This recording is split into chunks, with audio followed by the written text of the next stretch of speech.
So we're going to have a very interesting discussion with two of our esteemed guests who are here with us today. They have great experience in their particular industries, and we would like to know about them now. Thank you. Can we have the AV, please?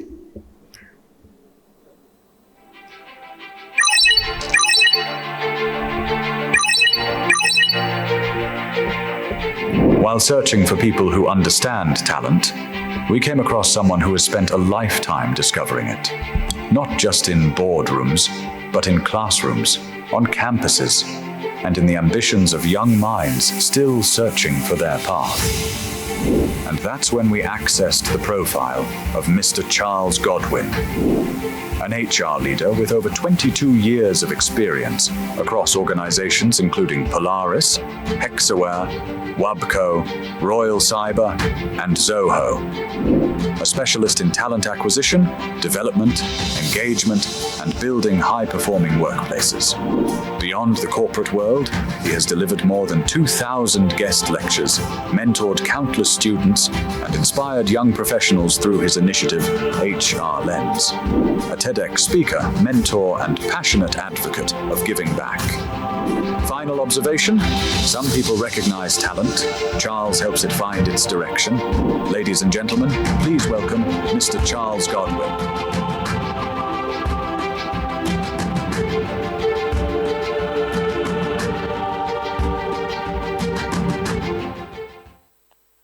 I would now like to call upon Ms. Aditi Rathore. Team, can we have the AV, please?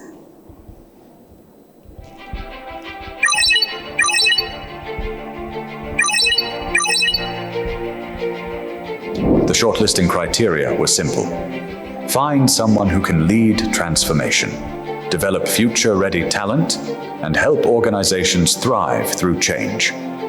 Aditi Pratap Rathore checks every box. With over 2 decades of experience across Standard Chartered Bank, IBM India, and Nokia Siemens, she has partnered with leaders across complex and evolving businesses. Today, as lead HR advisor for global business services in India at Standard Chartered Bank, she drives talent, leadership, and skills-led transformation at scale. Her expertise spans talent development, mentoring, leadership growth, and the evolving role of AI in shaping the future of work. Final assessment: a powerful advocate for keeping people, purpose, and performance at the heart of transformation. Ladies and gentlemen, please welcome Aditi Pratap Rathore.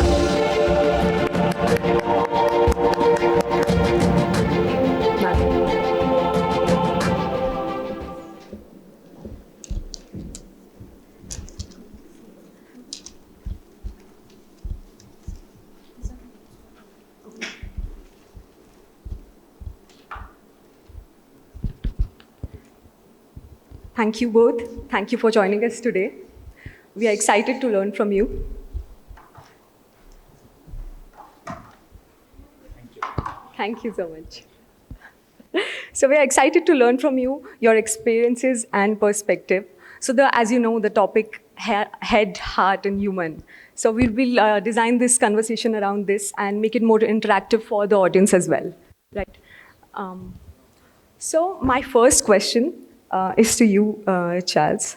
So you carry this, this intellectual presence. There's so much depth. When I spoke to you earlier before I felt there's a lot hidden in you, which I would like to know. Other than the Zoho leader, other than the TEDx speaker, who is Charles? What shaped you? One line. Who is Charles? Charles, I would say, a last-bench student throughout his career. Okay. I'm not a successful person. I think I'm excelling and a long way to go, I would say. So how did you get into what you're doing right now? What motivated you? Okay, so this is how it starts, especially in our country. If you look at, anyone here with 4 siblings? Yeah, thank you. So yesterday, or earlier, we used to talk about big family, sibling. Today it's like, 2 plus 1 or just 2. Right. Yeah. Right? So I was born in a big family. I was a last bench student throughout my journey. I didn't know why I went to school. From the same family, just one sister, others were brother. She used to score centum in her mathematics Okay. throughout her lifetime, I would say. She used to score 90 marks in her other subjects. One fine day when I stepped into my home by around 3:45, I saw my sister crying, screaming. I thought somebody passed away at home. From the same family, when I entered, I asked my mom what happened. My mom said, she scored 89 marks in one subject. See how she's behaving. From the same family, I scored 0 in all my 5 subjects. Just 5 marks, 10 marks, and so on. Teacher said, write something down, I will give 5 or 10. That is how my journey started. 9th fail. I failed in 9th. I stayed in 9th class the second year for about 2 months, roughly 6 weeks. 7th week, one teacher, Dr. Sujata ma'am, stood up, had a fight with all other 6 faculty members, along with the principal, and she got the admission for 10th. Okay. I entered into the 10th. To cut the story short, first time in life, in that yellow color progress report, I got 40, 42, 45, 47, and 45 again. My mom felt so happy. That evening, she prepared mutton biryani, chicken 65. And threw a party. Yes. So I believe, as a human, as family, as HR leaders, it's very important, don't ever compare your employee or a people with another person. Right. That's very powerful, like, and motivating in itself that you started from like 0, and then you are a motivation for many of us. And then this concept of not comparing, it is wonderful in itself. So I would like to know that Zoho is known for its unconventional approach to work. You do not do public job postings, or there's only internal referrals. You do not hire executive level people. You train the freshers, get only freshers. So why so? And how do you find these qualities in those young minds or those freshers, so that you take them on board? Okay, so Zoho is 30 years old in our country. Most of the people were not aware about the organization itself. It took so much of time to get that visibility. So in all these 30 years, Zoho strongly believed flexibility and freedom for every people, and especially for line managers. I will give one classic example. Most of our organizations, we plan our mandatory or our job for the next 1 year and so on. The hiring, manpower planning. So in Zoho, even if we don't have a planning or the approved opening, so-called, so when we encounter people in every walks of our life, when we see a talent, why don't we create an opportunity? That's how from 6-member team, 20,000 people have been built. I can give hundreds of classic examples. Maybe I will quote one now, Please. Considering the time. Couple of months back, soon after COVID, I went to Pondicherry for a job fair. I've been there for 2 days. The second day evening around 6 o'clock, I stepped out along with my team. I parked the car, the driver parked the car just next to the Pondicherry University garden. We thought of taking a selfie photograph there. So 5-6 members, we had a selfie. One guy who ran and came and said, "Sir, can I help you?" He was full of sweat. Shirts were not proper. Shirts were very small, and I thought he was support staff there. And he said, "I will help you." He took the photograph. When I was getting into the car, closed the door, he asked, "Can I have your number?" And I gave my card to him. The same evening, he started, "Good evening, sir. Have you reached home safe?" and so on. It's been about 2 weeks. He started sending daily messages to my WhatsApp. One fine day, that time, after, before leaving, I saw him with empty hands. He took his right hand, went behind his shirt, took a one-page paper and gave to me. Okay. As a person, I didn't even feel comfortable to get that paper because it was full of Sweat-drenched. sweat. It's been 22 years in my HR journey. I'm not exaggerating. I've never seen an infographic resume like that. Okay. To cut the story short, I started interacting with him after 2 weeks. Invited him to office. Why don't we have a conversation? Some engineering dropout. Passionate towards design. Today, that small conversation, that WhatsApp message, today in one of our group of companies in Zoho, he heads as Chief Design Officer. Wow. That is how we grab talent. Another classic example I would say, I'm sure many would have seen, Abdul Aleem, a guy from North India, came to Chennai for his survival, stayed in streets. He had 1,000 rupees in his hand. 800 gone for train, 200 remaining. Remaining 200, no, he tried to save. He worked as a security guard, stayed in platform. Got to hear about Zoho. Only difference is, if he joins Zoho, 3 meals is free for everybody, including visitors who drop in. Okay. Just for food, he joined the company with the same salary or few thousands difference. One fine day, he got promotion from main gate to the tower building as the reception security guard. Only difference is hot sun, building ground floor is with AC. Okay. Late evening, about 10:30 or so, one manager stepped out the office. He had a casual conversation with him. Listen to me very carefully. This was the 2-3 questions he asked. First question, what is your name? He said, Abdul Aleem. Second, he gave a mention that, no, I see a spark in your eyes. Abdullah smiled. The second question, what is your background?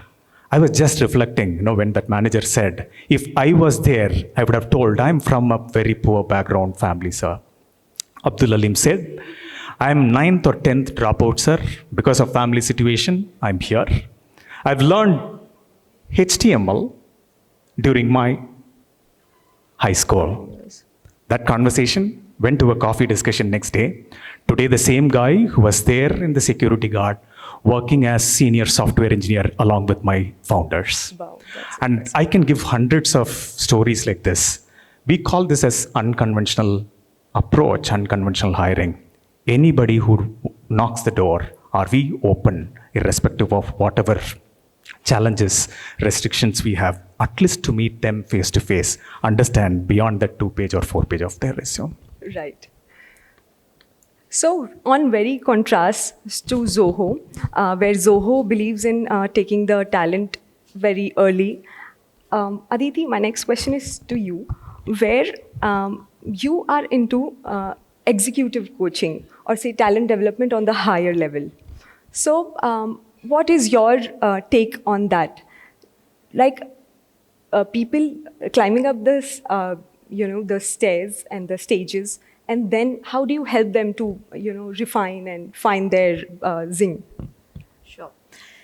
So one thing that remains at the core of our existence as human resources professionals, something that I think we should all believe in, and what Shrikant also mentioned, the human factor will never go. So, there is a reason that we have an HR department in the organization. There is a reason that there are programs like talent development, etc., that exist. These programs will help you supplement, complement the changes that you want to bring in the organization. But it's very important to know what you want to develop. It's very important to know what this is going to help you with in the organization for future. So, yes, we have all these fancy programs, about 10, 15 years ago, there was this 9-box grid, which was the buzzword. Then we have some other talent management frameworks, your HighPods, etc., all those beautiful grids that we used to make. But the key thing today, in my organization as an example, yes, we do have, some framework through which we operate, but skills is at the heart of everything. Okay, what are we really doing to ensure that we have skills that are available, matching our strategy 3 years from now? See, roles will get redundant. If you are today developing talent because of the roles that you are looking for future, to me, that is the wrong step in the strategy to begin with. And that's where we need to rethink. But when we are talking about skills, how are we really enabling our organization on a day-to-day level so that the skills are evolving? Skills will never get redundant. Roles may, but skills will never get redundant. They only need to evolve. So, the programs that we also are looking forward to or are really trying to bring in today are very, very skill-centric. And something that kind of sometimes upsets me as an HR professional is that you identify talent, you work towards, typical cliche programs that we have. You have a very classic linear career path that is given to the employee to say that, this is the talent management framework that we have. You've been identified as a high potential talent, and this is your next role. And thereafter, you can go through that. I don't think in today's such fast-moving, fast-paced transformation journey that we all are in will work anymore. Okay, and therefore the skills framework will always help. The other thing that I wanted to also call out is, what Charles just brought in. You don't spot talent because of some tools that have been created. You spot tools complement your decision making, but let the tool not replace the decision itself. So I think that's something that we got to bear in mind. A very, broad-based answer to your question, but I think today there is no set rule for what will work 1 year from now or 3 years from now. We evolve as we move along the journey, right, and ensure that, it is evolving in this direction that your business strategy is growing in, and then just move the pace accordingly. True. That's very thoughtful. So now moving on to, so I've learned that you're also the Secretary of Diversity and Inclusion Council for Stanchart for India. So how do you help, how do you create spaces for voices which are usually unheard, irrespective of their gender, their preferences, and, their generations in today's world? Sure. This is something very passionate, so please give me a time check because I can go on and on. Okay, so when I took over as a secretary, and there was a lot of pressure that came onto me to say that we have, so in Stan Chartered, we have our 6 pillars that we operate in, and in India we are operating on 4 pillars, which is your gender, your people with disability, LGBT or pride as we call it, and then the generations. And there was a lot of pressure, get money, get the budget, we have to do programs, we have to do events to show that we are inclusive. Okay, and we put a council together, and we have the what we call as ERG or Employee Resource Group heads, all of them. And the only question, and they hate me for this, that I keep asking them is, we will do events, we will create awareness in the organization. Okay, we will force our employees to participate in those events, create a lot of hangama around it, put a nice looking post on LinkedIn, which is AI generated, which is a pet peeve. And then what? At a day-to-day level, for the employee to have that experience, what are we doing? Okay, today there are a lot of HR professionals here in the room. I'm sure CHROs. There are students also, I see. How many of us actually have gender neutral restrooms in the organization? We talk so much about inclusion. True. How many insurance providers today are ready to provide coverage for gender change surgeries? And then these are the topics that nobody wants to talk about because it's very Gen Z. They have an entitlement to everything. But that's the reality that we are living in, right? So how are we really pacing up to that reality? And this is the very basic that we shy away from. I'm grappling, and I'm saying this here in open. I'm grappling with the situation currently. We have visually impaired colleagues in the organization for a very long time. How many of us have seen people with disability grow up the career ladder?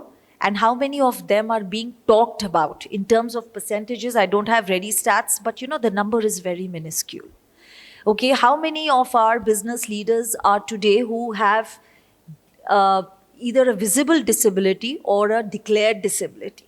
Neurodiversity, we don't talk about it at all. Especially in a country like ours, because we don't talk about some of the mental challenges that we may be facing internally, but we are too scared to talk about it. Okay, so there are various issues like that, and my take on this always has been, and my challenge back to within my organization and to the HR fraternity at large is, let's do something where we need to create an impact rather than create the noise. Yeah, rather than just talking about it, we need to address it. Yeah. So adding on to it, there's, diversity in the generations today as well. The Gen Z, which is now coming on to, work, and the millennials and the previous generations. Where do you see the difference, and how do you think we can, make that change and in the organizations? Yeah. Very hyped and a very closer home kind of a topic. When you start correcting your children, you are told that, Mom, you don't understand anything because I don't know, you are an 80s kid, 70s kid, nothing was there. My kids were asking me the other day, so my parents are currently with their medical condition. Okay. And they both have medical attendants to help them. And my kids were asking me, you know what? Did our grandparents ever lead a normal life? Did they ever walk on their own? And I was just thinking, they are so tuned to what they see on a daily basis that they think that has been the way of life. And that is exactly what we keep, the moment we start talking about the generation gap, we are just somewhere reconfirming the fact that the gap exists. Why don't we look at it as a perspective where we can actually have diversity in our thought process? And something that has worked wonderfully well in a few organizations that I have seen is reverse mentoring. Why can't we learn from our younger colleagues? Why do we always have to say, I know it all because I have more years of experience? Just because I have silver strands in my hair doesn't make me experienced. Just because I have more years in my resume doesn't make me absolutely adept at, whatever I'm doing. The level of clarity that the younger generations bring in today, I wish I had that 20 years ago. So I think we need to embrace and we need to synergize, which we often leave behind. So reverse mentoring is something that has worked wonderfully well. We have people who have joined us as management graduates who are mentoring our country management teams. And it's been a success so far, and I'm hoping that we are able to bring in a more evolved view around it in the years to come. But I don't think there is a gap. I don't think that we need to talk about it so much that it becomes a reality. It's a perception, and over time it starts becoming a reality. Just embrace the diversity and move on. Wow, that was an entirely different perspective. Moving on to you, Charles. So we've heard your TEDx talk, Brand You. You emphasized on embracing uniqueness.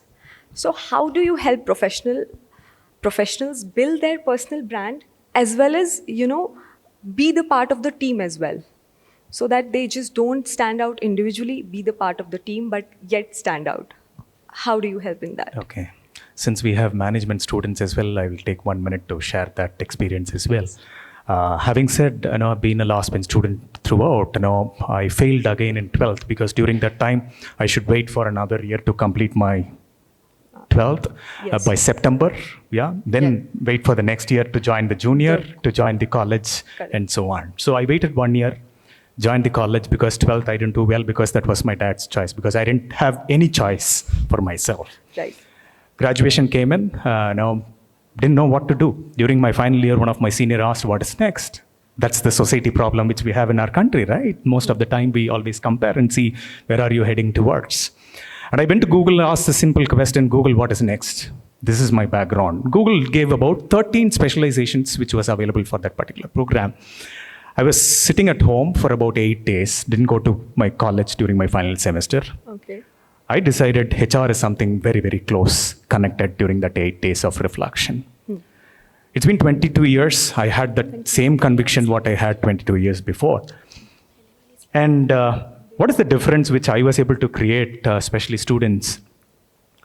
During the 2 years of my master's program, I didn't do for my parents, I didn't do for that particular ma'am, I did for myself.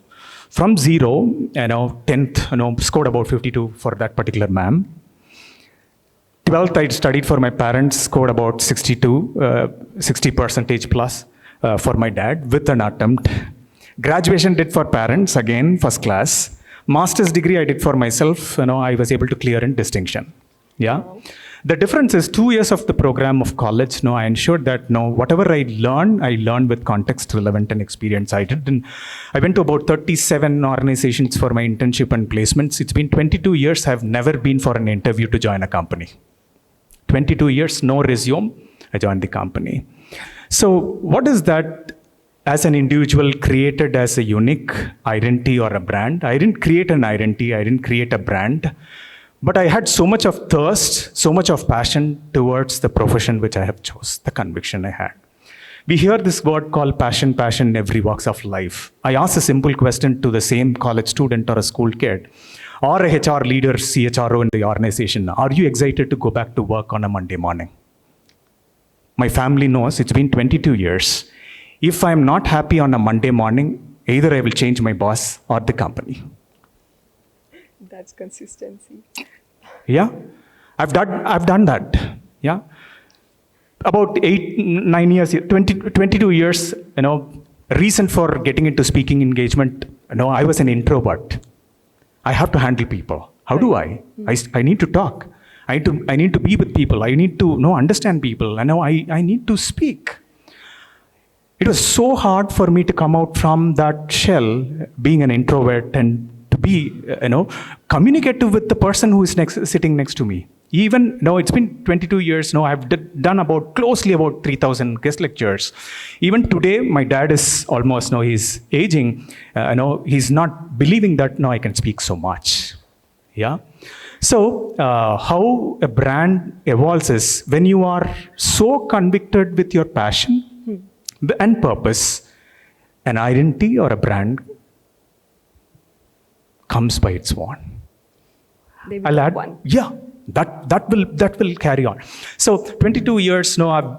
Every Saturday I go for some talks, some engagement for me to learn. Okay. Even when I spoke to Seema, who are the other speakers? Can I learn something? So that's how wherever I traveled along with other speakers. One incident I would like to quote. 8 years back, on a Saturday morning around 5:30, roughly about 5:30, I was waiting in Chennai airport to catch a flight for a tier 2 city to meet rural students for a talk. Around 5:17 roughly, I got a WhatsApp message. Charles, I know you for so many years. As part of a co-speaker, I've been with you. I've seen you so passionate doing this religiously for all these years. And I would like to ask a simple question. Without thinking so much, I'm asking you this question. Same way, don't take too much time. Give your instant answer. I still have that message with me. Yeah. And I said, yes, please, sir. I didn't even say a good morning or hello to that gentleman. And the next question, Charles, would you be interested to join along with me as the HR leader and a brand ambassador and a public speaker for my organization? I said, yes, that's all. 5:17 to 5:23 minutes, my WhatsApp chat got over. The managing director of Zoho Corporation sends that message. Today, I'm there with that organization. I didn't know the title. I didn't know my salary. That's been taken care. When you are passionate, when you are purpose, a brand evolves by itself, because that's the brand identity which has really touched the managing director of Zoho Corporation. And the same way, right? That's unbelievable. Even today, when I wear my ID card on my Monday morning, I will get goosebumps, really. How did I crack this interview? This role, this position? So, my dear friends, especially young leaders who are here, please do it with conviction. If you are passionate, every Monday morning, sky is the limit. You can inspire people. Your leaders, the line managers, will blindly trust. Blindly trust. Maybe I'll give one classic example. Take 60 seconds. Even during the tough times at work, even during layoff, can we handle people with care? Is the question which I ask. Two incidents I will never forget. So many years back, not in my current company, in one of my earlier organization, there was an incident. One Wednesday evening, roughly about 450 people have to be sent home. Just 2-3 days. My leadership said, you have the pattern, get into a room, all 8 HR folks get into different rooms, call the people. We have a standard message template, right? You have been doing extremely well. What to do? Unfortunately, industry is not doing well. It's a situation, but still, no, we would like to relieve you. Take some time, hand over your laptop, ID card, and so on. You can leave. 450 plus. I'm talking about 10 years back. I did it for first day. I couldn't digest. I went back home. I didn't turn back to office for the next 2-3 days. Okay. One of my close friends said, Charles, don't take it into heart. Do it with conviction. This is your role. And Monday, I went back to office, inquired, what is the current state? Closely about 300 left out. I took about 1 day time, asked the leadership team, can I take some time, bring data to you? I showed the complete Excel sheet during the time, just Excel sheet, right? I told this is the time which we have invested. This is the percentage of hike which we have given. These are the client appreciations and so on, all the metrics which I have presented. We were able to retain, from that 300, we were able to retain closely about 20+% in the same organization, number one. And the remaining, whomever I met, I gave my personal number to them. I told I'm well connected with the HR fraternity in this IT corridor. Wherever you are attending, just give my reference. I just said it. They were able to take it. Go back home. They are still connected.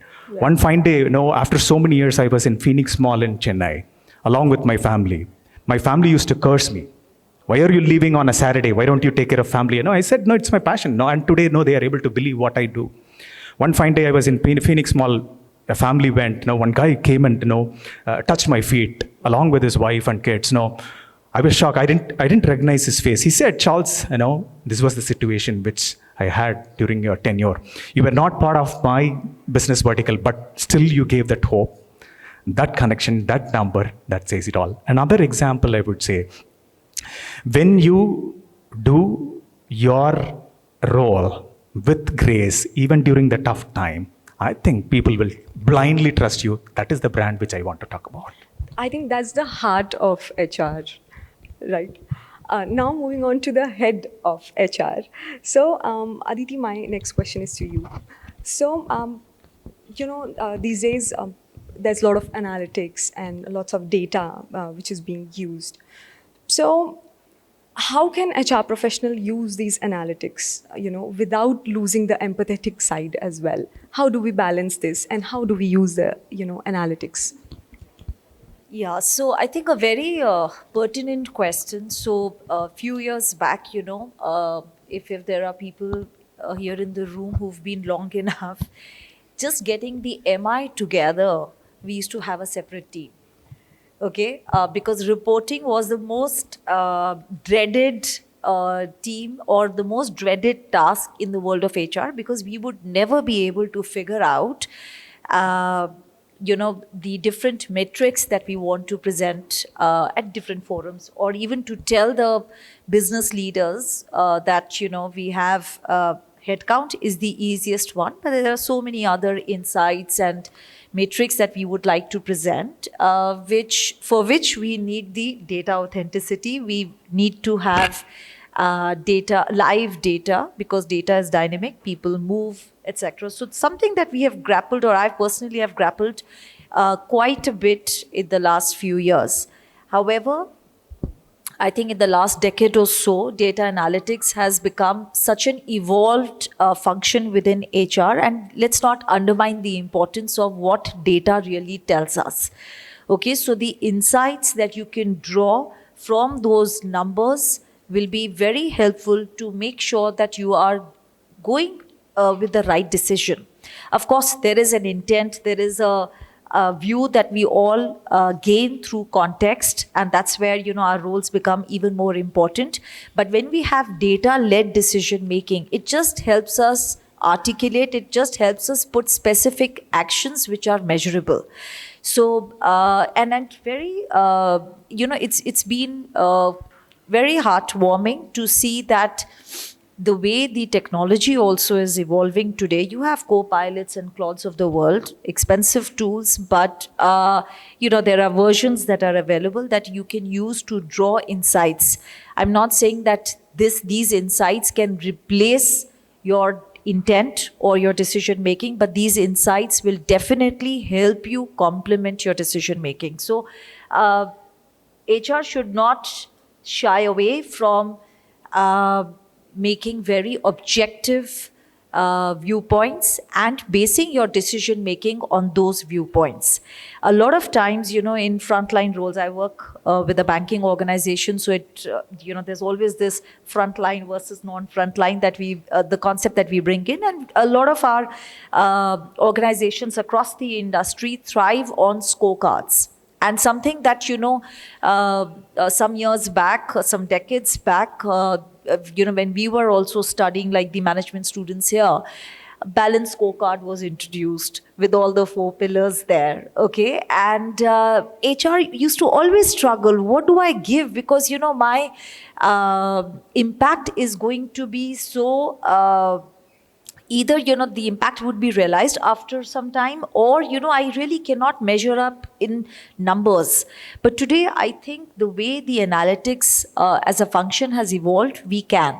And let that be your superpower, rather than, shying away from the fact that, HR cannot contribute to the productivity of the organization. I think these numbers, these analytics, these insights will always help propel the performance of the organization further. So let's invest our time, our effort, our money, our resources in ensuring that we have the right analytics for the function and the mindset to embrace it. That's very important. Thank you. Charles, so what are the, say, 2 key factors which you would see as a HR for the analytics for, deciding for the business growth of the organization?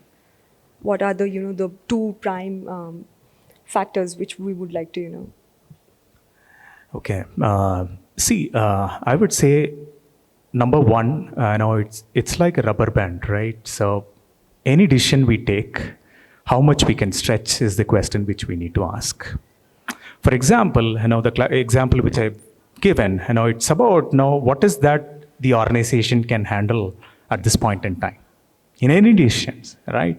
For example, if we are going through a tough time, why don't we communicate to our people, right? Being very open and make them understand that this is the situation.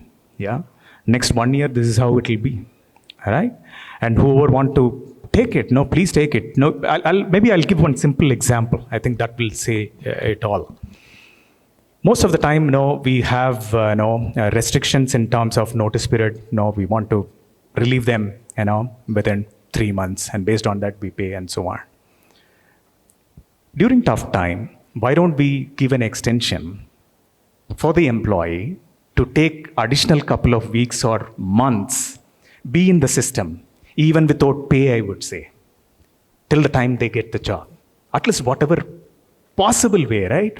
One of my friend called me during COVID time. He said, this is how my situation, I can't pay for all the employees right now. He was running his own firm. What should I do? I told, please have them in your system.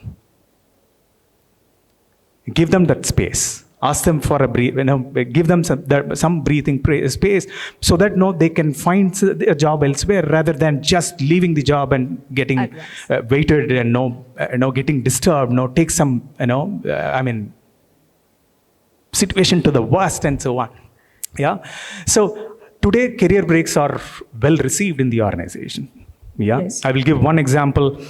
We have an initiative called Marubadi. Marubadi for women. Marubadi is a Tamil word. It means a rebirth or again kind of a situation. 11 years career break. Recently, one woman had a career break. After 11 years, she joined the company. 11 years. Yeah. So this is one. Number two, I think it's very, very important that how much we are flexible and responsible in decisions till the security guard is being accepted in whatever actions we take. Because I strongly believe whatever we do, it reaches even the line people who are in the system. Even the support staff knows what is happening in this. Right? If we have 10,000 people in the organization, we have 1,000 support staff, even our support staff should be convinced with the approach what we do. These are the two things which we feel, which is very, very important in taking any. So inclusion and flexibility you feel are the most important, right? Thank you. So that was, this conversation has definitely reaffirmed that while business models may change, one thing remains timeless: people. People, they are the heart of the success of any organization. So thank you, Charles. Thank you, Aditi, for this inspiring and thought-provoking discussion with me. Just a moment. So I would now like to call upon Mr. Rama and Mr. Dr. George Thomas for presenting the memento to our esteemed guests here. Mr. Rama from Tata International,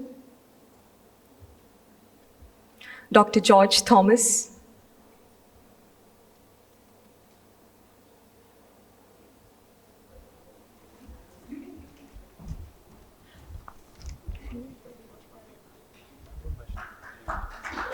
Vaishnav. I would also like to call upon Mandeep ma'am, the director of Sri Vaishnav Institute, for presenting the memento to Charles, sir. Just a moment.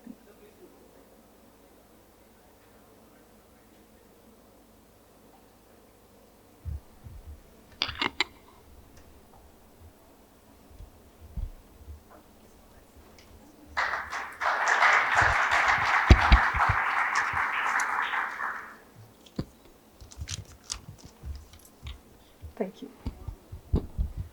Can you come here for a picture, please?